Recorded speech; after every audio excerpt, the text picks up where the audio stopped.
I'm smiling, but this really isn't funny. I'm currently in North Carolina. 100 years ago, really folks, stay with me on this. 100 years ago, this monument that looks like a grave marker was put and placed here to recognize a certain group of people. What I want to do is read this to you just in case you can't see it.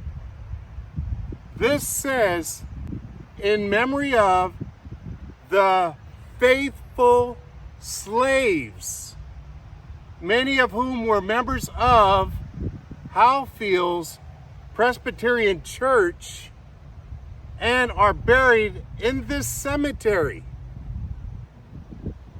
Be thou faithful unto death, and I will give thee a crown of life. It says, this tablet is presented by the family of Stephen Alexander White and dedicated by the Howfields Presbyterian Church.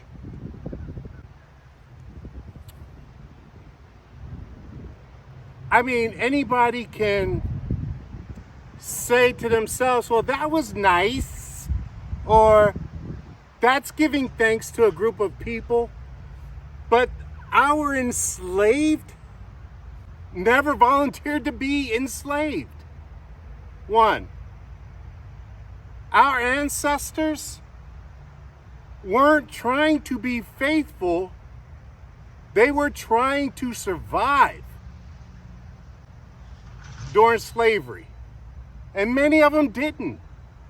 Many of them met brutal ends.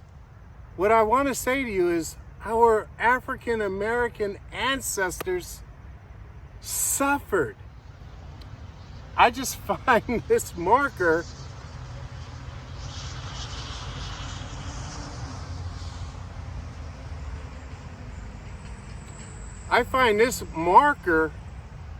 to be absolutely ridiculous.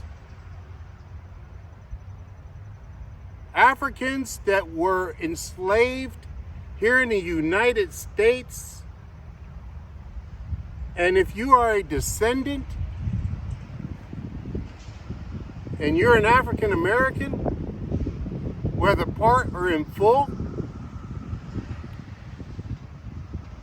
the way this country need to say thank you is by making sure that the United States is carved up into areas where the Native Americans can thrive, where the African Americans can thrive, who suffered the most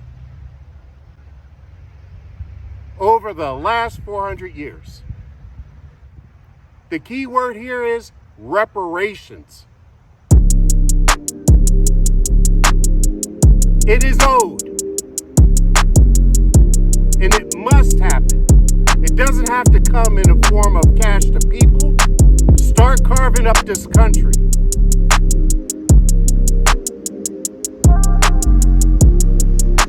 African Americans can govern. African Americans can build. African Americans can save one another. African Americans can practice in peace and live in peace their choices. I'll end with this. I find North Carolina to be one of the most segregated, oppressed, depressed, and horribly ran states in the country.